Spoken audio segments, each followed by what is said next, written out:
é sexta-feira 12, não 13, de março de 2021. Sejam bem-vindos a mais um episódio do Política em Série, em mais uma semana pandêmica na saúde, na política, na economia, no mundo jurídico, no BBB e nas nossas vidas isoladas. A semana começa com o Dia Internacional da Mulher e de lá para cá é só ladeira abaixo. E para gravar esse programa, que tem um mínimo de humanidade e se preocupa com a qualidade, nós temos hoje uma convidada muito especial, a professora Lucileia Colombo, nossa querida amiga, politóloga, alguém que vai elevar o nível e a qualidade desse programa. Leia, seja muito bem-vinda ao nosso humilde canal. Obrigada, Ranulfo. É uma satisfação, né, estar aqui com vocês e já agradeço a oportunidade. E acompanho todos os episódios, vocês sabem. Ah, muito bem. Pelo menos a gente tem um inscrito. Zé, alguém vai usar máscara como recomenda o deputado Eduardo Bolsonaro? Eu realmente espero que não, mas eu estou no fim da pista de esqui esperando a avalanche de vacina do Pazuello. Pô, tu vai esperar bastante. Vacina em V também. Wilber, num jogo de travinha entre Lula e Bolsonaro, quem ganha? Vai sair empate. Então, todos os dois travando o jogo aí. É isso. Mas a gente fala hoje de papo sério. O papo sério do dia é: deixa seu like, se inscreva no canal. Dessa vez eu lembrei, tá vendo? Pode aí. E o assunto é Lula e Lula. Lula não poderia ser outro, e o seu esquecimento seletivo e a Lava Jato.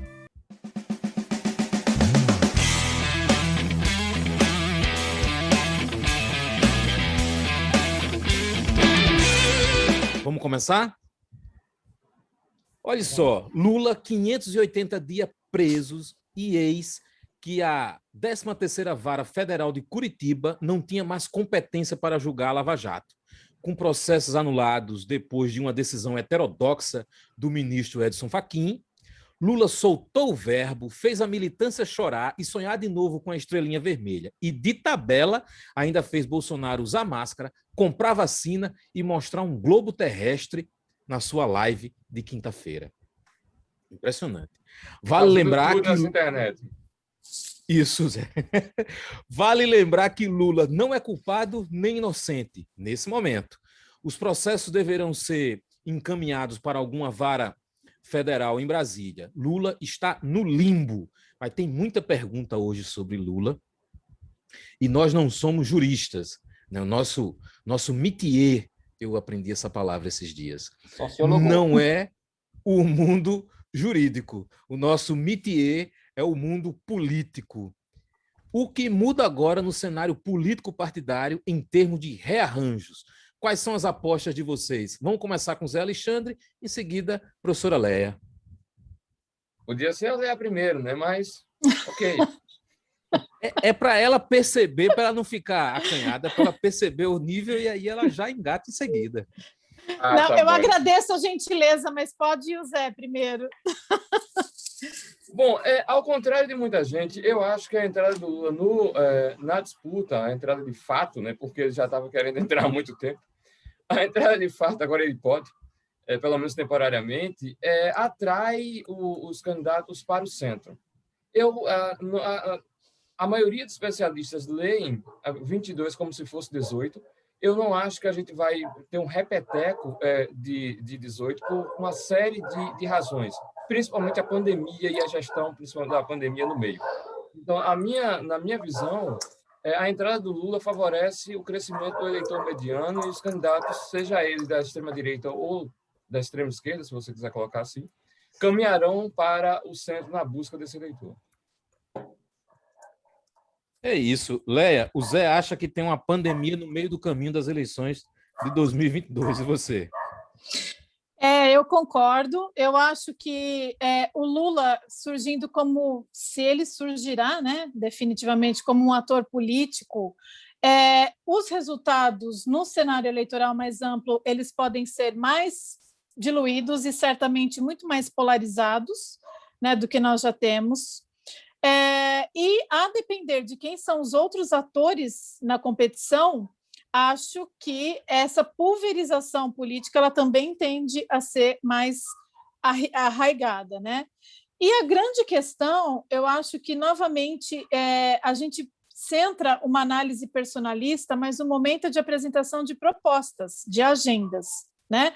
Para enfrentar o cenário que a pandemia vai deixar de grandes problemas estruturais a serem resolvidos, né? A questão do emprego, a questão do próprio SUS, né? Que as contas terão que serem rearranjadas para poderem, de certa maneira, dar conta de consertar o cenário que se aventa e que não é nada promissor, né? Então, eu acho que a gente é um momento muito sério de apresentação de propostas, sobretudo, né?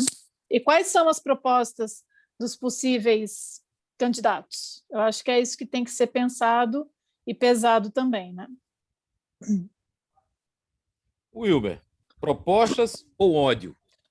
Qual é estou apostando no ódio. O ódio sempre vai vencer, né? Já diria Itachi Uchiha, você tem que usar o ódio para se fortalecer. Enfim, ninguém sabe o que é isso. Entendedores entenderão. Mas é possível sim que essa presença Lula encaminhe para o centro. Eu já acho que é mais provável pender para a polarização.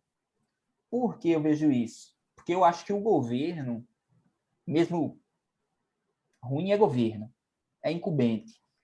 Então, nada que um auxílio emergencial no último ano, aí, antes da eleição, não sirva, né, para subir um pouquinho, diminuir um pouquinho essa queda aí de popularidade, né? Se aumentar a popularidade do incumbente. Se isso ocorrer de verdade, ou seja, se o governo não sangrar durante 2 anos, a gente vai ter polarização, sim, num cenário com Lula, vamos dizer assim. Porque aí a estratégia do presidente atual é polarizar mesmo. Assim. Eu não acho que ele vai tender nunca para o centro. Não faz mais sentido, pelo menos pelo que eu vejo aí em termos de debate. E aí ele só vai se diferenciar mais do Lula indo mais para a extrema. Aí a estratégia lulista ou petista, se é mais fácil dizer petista, eu não sei se ele consegue aglutinar o centro aí. Porque tem muito cacique, né? Para pouco índio aí. Então, ir para o centro significa chamar alguém da centro-direita ou da direita, já que o presidente está tão longe. Assim, eu não sei se há se eles têm essa capacidade de ir mais para o centro e tal. Eu acho que vai ser polarizar. Pelo menos por parte do Bolsonaro vai ser polarizar mais ainda. Se com o Lula, ainda mais, porque aí você consegue resgatar o antipetismo, né? Você consegue voltar para aquele debate de 2018. Enfim, são chutes. Vamos ver quem vai chegar mais próximo. Mas tudo bem. O próprio Lula já cantou a pedra, né? Porque ele disse que lá, depois do discurso, que os primeiros partidos que ele ia sentar para negociar era o PL e o partido do Kassab, o PSD. Vamos voltar para 2002? PL foi em 2002, não foi? Foi. Com Alencar, não foi? O PL do José Alencar. Sim, mas é outro PL, tanta sigla. Tá lá, não sei se o nome continua PL. O expert em partido aqui é você. Eu só li a reportagem e vi isso. Se a tendência continuar das eleições municipais, se as eleições municipais servem como algum indicador para as nacionais, né? Há dúvidas sobre isso. Você viu claramente o eleitor correndo para sua bola de segurança, né? Correndo para políticos que já são, digamos assim, conhecidos, que não são exatamente nenhuma grande aposta. Se o cenário de terra arrasada que a Leia está pintando, e que eu acho que é bem provável que aconteça, realmente acontecer, eu acredito que o eleitor vai correr para a sua bola de segurança, seja ela qual for. Eu tinha aqui vocês adiantaram um assunto que era que eu queria de vocês uma palavrinha de otimismo para agora e para 2022. Eu vou começar com a Leia. Se essa polarização, Leia, na sua perspectiva mais otimista, eu acho que não vem otimismo aí, mas ela acaba, aumenta, é boa e justa. Onde vive, do que se alimenta essa polarização? Nós sobreviveremos a ela?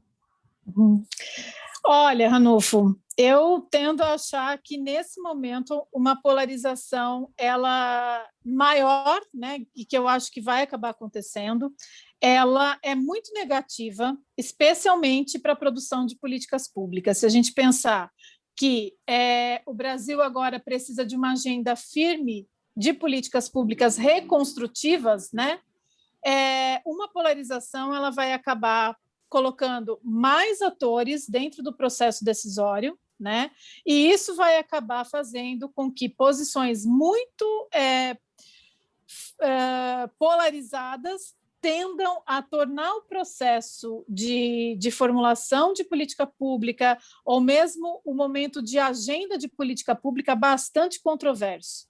Nesse sentido, eu acho que com o aumento da polarização, que eu acho que vai acabar acontecendo inevitavelmente, o cálculo do consenso para 2022 vai ser, inevitavelmente,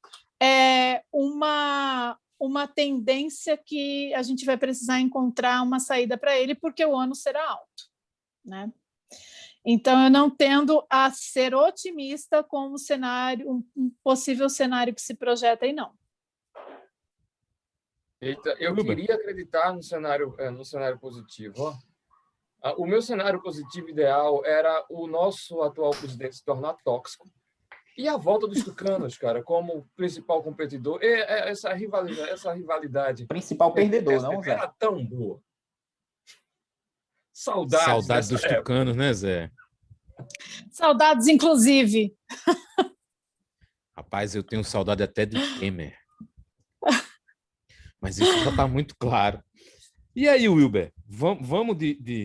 O que é que tu acha da polarização de novo? Foi você que cantou essa bola. Cara, polarização para um momento desse é totalmente péssimo. Continuar com essa jogada é ruim. Mas o presidente, pessoalmente, se beneficia disso. Ele tem usado a estratégia de polarizar o máximo possível como uma demarcação, né, de território. Mas é ruim. Você está num cenário em que você precisa de alta coordenação, de um governo ativo,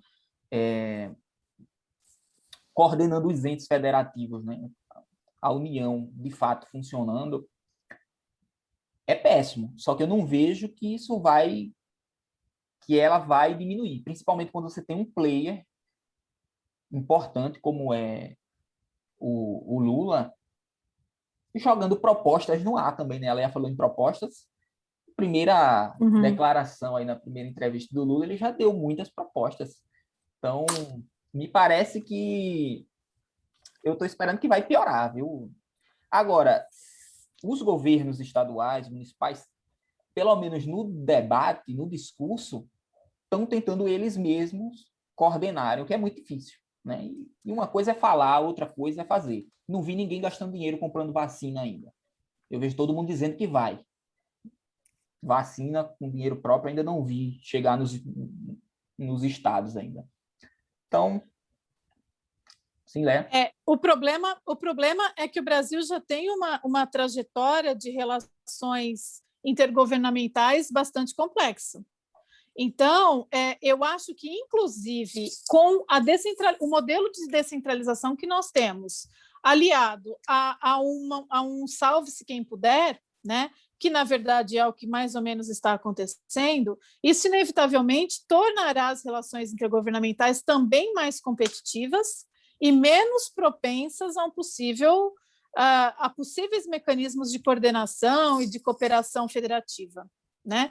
Então, aí nós temos outro problema derivado dos efeitos da pandemia, né? Quer dizer, terá um problema, inclusive, que pode gerar um problema de governabilidade muito séria, né? Porque a União claramente não controla a questão da vacinação. Não, isso claramente não está concentrado na União, né? Se descentralizou para os governos estaduais e agora com o surgimento também de outros protagonistas, como os prefeitos, né? Então, eu penso que essa relação federativa também será determinante aí para o próximo pleito. Zé? Não, eu acho que eu já comentei aí. Ao contrário deles, eu estou muito otimista hoje, não sei por quê. Então, é um otimismo que está em mim. Né? Você deve ter feito um bolo de chocolate hoje. Pode ser. Eu não sei, eu acho que as pessoas irão acordar para a tragédia que o Brasil está em algum momento. No momento da eleição, os indivíduos vão pensar nisso. Não é possível que os indivíduos neguem a tragédia que está diante dos seus olhos. Você está propondo dizer que o povo na rua, vai... Não estou propondo o povo na rua, pelo contrário. O novo 2013? Eu estou pensando que o atual presidente tem que mostrar serviço, né? Ele tem que apresentar alguma coisa na hora de ser avaliado em 2022. E se ele não tiver o que apresentar, simplesmente as pessoas não vão votar nele, vão votar em outro candidato, mais um da esquerda. Está apostando numa racionalidade. Isso. Não, mas faz total sentido, porque a menina dos olhos de ouro dele, desde que assumiu, era aprovar o Bolsa Família 2, né? Ele sabe que ele tem que chegar lá com alguma coisa. Para ele, era um programa de transferência de renda, porque é algo que deu certo. Com os problemas orçamentários que o governo teve que enfrentar, ele viu que ficou bem distante, mas todo acordo que é feito é pensando na aprovação desses R$200 da salvação. É pouco. É pouco. Olha só, vamos pensar aqui de novo agora, né? Eu tenho uma pergunta aqui bem maldita, que eu vou começar com o Zé Alexandre. E o Ciro, hein? Rapaz, é fogo, né? Porque o Ciro, ele precisava moderar suas palavras, né, bicho? Ele entra com muita força, né, digamos assim. Então, ele entra inviabilizando um acordo, então, porque, né, muito rancor no coração, isso dificulta a relação.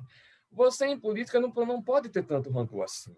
Né? Você precisa estar aberto à mudança de contexto e acompanhar isso, ou então você se inviabiliza politicamente.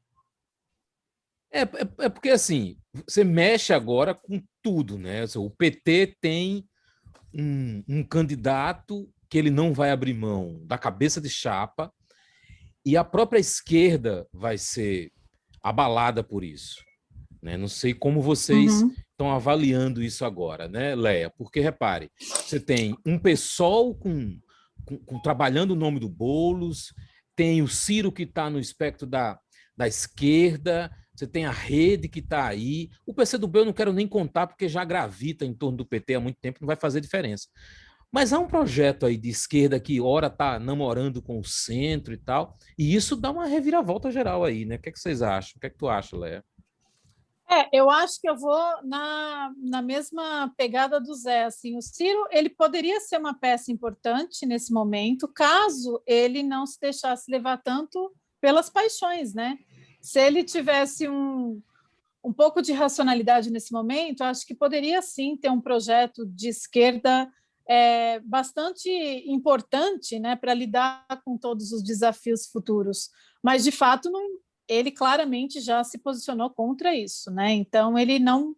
Eu duvido que a posição dele mude, né? Então, podemos esperar outros arranjos, mas dele, não, né? Mas parece que o jogo virou aqui, porque a frase um segundo turno, ou melhor, uma campanha com o Lula e o PT é uma campanha odienta. E vocês estão dizendo que o monopólio do ódio e do rancor está com o Ciro. Wilber. Tá todo mundo chateadinho aí, né, cara? O Ciro é aquele cara que pensa que deveria ter sido mais respeitado e valorizado. E me parece que já faz um tempo que ele cansou de esperar essa valorização aí. Embora tenha sido ministro, né? Enfim. Ele acha que os 12% dele é mais importante que os 30%. Dado que, dado que você vai disputar voto em uma eleição muito acirrada, os 12% dele não são só 12%, né? O problema é que todo mundo sabe que num segundo turno você ganha o mal menor, né? Você vai para o mal menor no segundo turno. Só tem duas opções, né? E você vai para o mal menor. O PT, com grande poderio, né, eleitoral que ele tem, sabe que, bem, qualquer eleitor do Ciro ali no segundo turno é um voto que vem fácil, né, na sua maioria. Então ele se coloca na posição de não negociar coisas importantes nesse cenário. Ele prefere negociar, por exemplo, um ministério importante com o PL, vamos dizer assim. É mais racional, né? Então o Ciro tá chateado com isso aí, né? Os irmãos lá, né? Ferreira, já falaram algumas coisas que Vamos botar o trator para cima. Machucou os companheiros. Eu acho Mas que tem não vai coisa mudar pior, muito. né? Tem coisa pior. O Lula anunciou que o terceiro partido que ele vai chamar para negociação é o PSB. E o PSB foi a casadinha nacional com o PDT do Ciro, com a proposta para 2022. É um acordo que já foi feito antes do Lula estar solto. Eita, o Lula já estava solto, na verdade.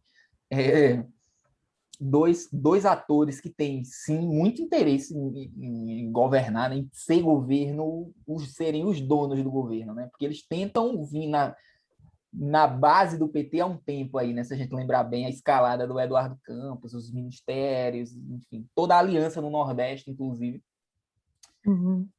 Vamos fazer uma rodada final. Vai ser...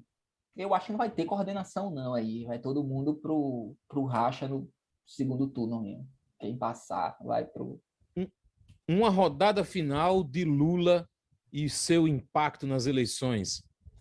Olha só, e o Centrão?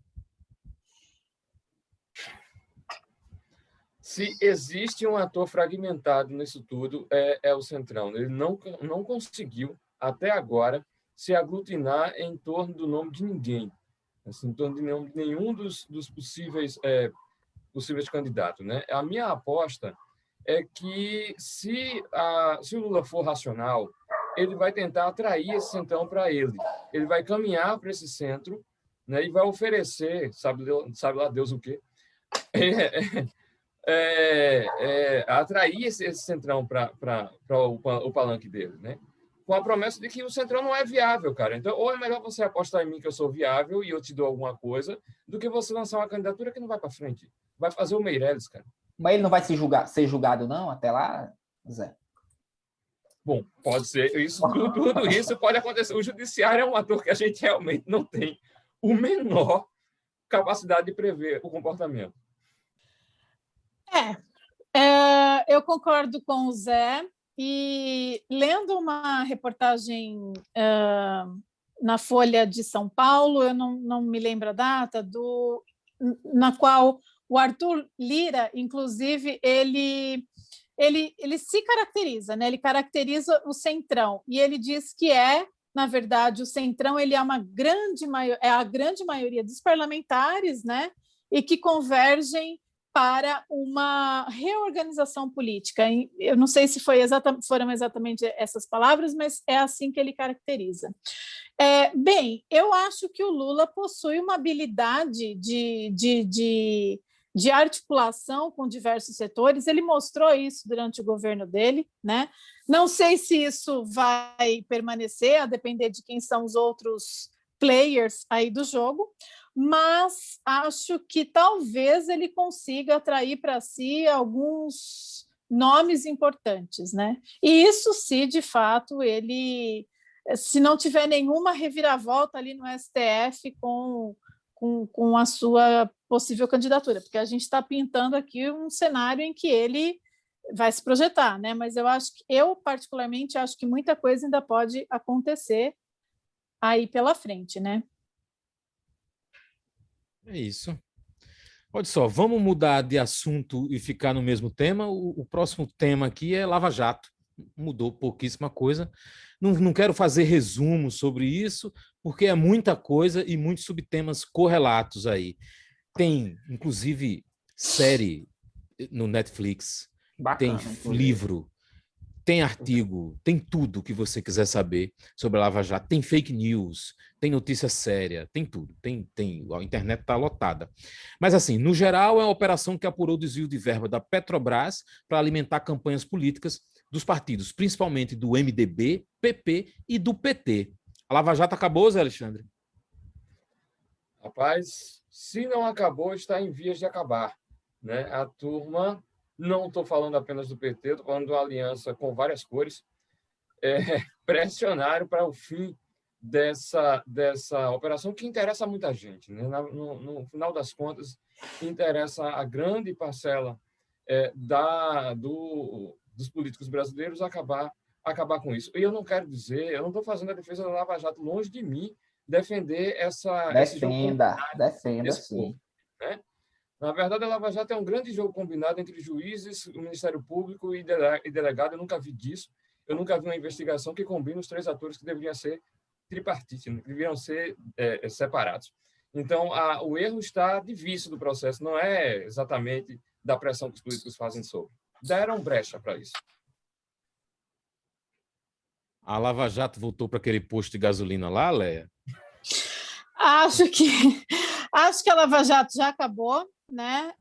Inclusive, eu gosto de pensar na Lava Jato como um modelo que a inspirou, que foi a Operação Manipulite, que aconteceu na Itália, né? Inclusive, um dos grandes artigos publicados sobre a Operação Manipulite em português é de autoria do próprio ex-juiz Sérgio Moro. Ele escreveu em 2004 um artigo publicado na Revista do Conselho da Justiça Federal, né, chamado Considerações sobre a Operação Manipulite. Então, quer dizer, na verdade, essa operação na Itália, ela inspirou a Lava Jato no Brasil, né, e começou com a prisão do Mário Chiesa, do Partido Socialista, e se solidificou fundamentalmente na mídia, quer dizer, toda a operação ela foi midiática, tanto na Itália como no Brasil, né? E mídia é aquela coisa que passa, né? Que é passageiro, para deixar uma manchete, para colar mesmo uma situação chiclete, que as pessoas vão lembrar daquilo, mas eu acho que acabou, né? Acho que essa fase já foi, tudo que aconteceu, que tinha que acontecer, já aconteceu, e gosto muito de pensar nos desdobramentos. Inclusive, tem um livro recente publicado sobre a Operação Manipulite na Itália, né? 25 anos depois, quer dizer, e eles têm resultados bastante similares aos do Brasil, né? Então, acho que vale a pena olhar para outros contextos para a gente poder saber o que pode aí vir pela frente. Mas, na minha concepção, já acabou. Wilber? Lava Jato acabou já tem um bom tempo. O que é marcante aí, assim, há uma coalizão de interesses contra a Lava Jato há muito tempo, principalmente pelos atores que já estavam envolvidos. Alguns que vieram a público e outros que não vieram a público. Uhum.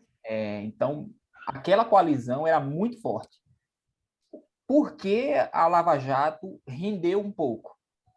A Lé acabou de falar, tinha muita mídia, então opinião pública muito mobilizada em relação ao tema, e a política esperou o tempo da opinião pública baixar um pouco, e também dos principais atores institucionais, né, atrelados à operação, perderem também popularidade, né? Então aí tem muito movimento errado, por exemplo, do próprio Moro, não em relação ao julgamento, mas as aspirações dele, políticas, saindo de lá, aceitando um cargo de ministro, enfim. Esse tipo de ação aí, mas a Lava Jato... Pegou mal, né, bicho, isso, né? A Lava Jato acabou faz muito tempo. Ele achou que ainda ia conservar a fama de imparcial depois de um negócio desse. É você ser muito audacioso, né? Zé, Pegou mal. o sistema é foca. Pegou muito mal isso. E para você que está aí se perguntando e que não tem descendência italiana, Manipulite é a Operação Mãos Limpas. Isso aí. Isso. Eu esqueci de traduzir. É muita gente Pessoal, contra uma equipe pequena, cara. como? É muita gente contra uma equipe pequena, velho. É tipo um sistema contra o BOP, tá entendendo? Tá. O mecanismo, o nome disso. Olha só, vamos de perguntinha infame da semana? É verdade que o ministro Edson Fachin soube essa semana que o Brasil foi eliminado da Copa de 2018? Muito provável. Rapaz, o Fachin devia fazer o Rubinho Barrichello. Eu queria fazer um meme juntando os dois. Enquanto a gente está gravando isso daqui, o Fachin acabou de tuitar, dizendo, abre aspas, não acredito que o João de Deus não é de Deus, fecha aspas. Mentira, esse eu acabei de inventar. Olha só, piadinha do sensacionalista sobre o BBB. Lula ganha imunidade e vai disputar a prova do líder. Com paredão falso? Oh, muito bem, Léa. Foi boa, sacanagem, os petistas vão gostar, os petistas vão adorar. Sacanagem. Olha só. Tem uma pergunta, os nossos haters, um deles perguntou quando sei lá, é tanta coisa. Quando esse programa fala do Bolsonaro, a galera pergunta sobre o Lula. A gente, quando fala do Lula, pergunta sobre o Bolsonaro. Então, não tem como agradar todo mundo, a gente fala mal de todo mundo. Vamos para a indicação da semana, a gente já está terminando o programa. Léa, você é a nossa convidada. Por favor, qual é a sua indicação da semana? Pode qualquer coisa. Até uma receita de bolo. Bom, acho que vale livros, vale filmes, qualquer coisa. Filme, qualquer série. Vale tudo. Acho que a gente pode retomar Robert Down para tentar pensar nos futuros arranjos aí pela frente, né? Então, tentar olhar para a poliarquia, que eu acho que eles têm várias dicas interessantes aí para um futuro cenário brasileiro também. Vou ficar na ciência política. Vai para a poliarquia. E aí, Zé? Eu vou no livro que eu acabei de começar, aí, ó, Algoritmos de Distribuição em Massa. É a minha nova leitura aqui na pegada da influência da internet nas eleições e na manipulação de dados, Big Data e por aí vai. Tá na minha lista. Wilber? Eu vou combinar aqui com a Léa e repetir uma indicação que eu já fiz aqui. É algo meio... É técnico, né? Não queria recomendar isso aqui, mas eu acho que para quem está apostando em distribuição dos eleitores e da posição dos partidos na eleição, uma teoria econômica da democracia vai dar muito insight para vocês aqui. Então, se você quer ler, leia só 3 capítulos daqui de 5 páginas, já dá bacana para você. O resto é demonstração. Vocês estão virados hoje, o nível subiu muito. Eu tenho medo de regime fechado. Quem me conhece já sabe disso. O Crepúsculo da Democracia, de Anne Applebaum, que é a escritora, é uma jornalista e tal. Ela mora na Inglaterra, mora nos Estados Unidos e tal. E esse livro ela mostra como o autoritarismo seduz as amizades, o autoritarismo seduz e as amizades são desfeitas em nome da política. Tem tudo a ver com os dias de hoje. O livro foi lançado em 2019, essa é uma edição recente, traduzida. Ela escreveu A Fome, é um outro livro que tem aqui. A Fome Vermelha, sobre a China, então ela já tem essa pegada, mas aqui é um livro que ela está muito mais preocupada em contar como é. O livro é ótimo, porque o primeiro capítulo ela está narrando uma festa de fim de ano da casa dela e 10 anos depois, boa parte dessas pessoas não participam mais da festa, não falam com ela, mudam o lado da rua, não falam mais com ela porque as pessoas radicalizaram, foram umas para a extrema-direita, outras para a extrema-esquerda, e ela ficou mais ou menos ali no centro e as pessoas viraram inimigas. O livro é sensacional. E é fininho. Vale a pena. Deixei vocês com vontade. Tá vendo? Eu disse, Zé, que a indicação dessa semana era boa. Então é isso, meus amigos. Porque semana passada, Léa, eu indiquei uma coisa sobre horrorosa. a China ou sobre o Brasil isso aí? Esse livro é sobre o mundo, mas ela está olhando para a Europa, principalmente para Hungria. Ah, aí, tá. ou melhor, para a Polônia, Muito perdão, para legal. a Polônia. Para a Hungria é Orbán. Ela fala nele também, mas ela está olhando para a Polônia e para a Europa como um todo. Eu não consigo reproduzir aqui o nome do atual primeiro-ministro polonês. É isso. Leia, muito obrigado. E começar a Semana Ranulfo. das Mulheres. Parabéns a você Obrigada. e a todas as mulheres. Inclusive, Obrigada, Prazer, muito Léo, obrigada. parabéns. você é Obrigada pelo corintiana. convite. Eu sou. É nóis. É Corinthians, mano. Tá top, hein? Assistiu o jogo. Meu Assistiu o Deus. jogo, a final da Copa do Brasil agora, né? Corinthians estava É jogando Corinthians, a mano. Taça Grêmio. O Corinthians Vai, tava Corinthians. É nóis. Vai melhorar, você vai ver só. Vai. O Lula Vai. aí, Andrei Sanches, vai dar certo. Ô, Ah, essa Vai dobradinha, ser demais. Vai ser demais. essa dobradinha aí, ó. Não tem erro, não. Agora vai. Tchau para vocês. Agora Tchau, vai. pessoal. Tchau, gente. Obrigada. Falou. Tchau. Tchau. Vai cair.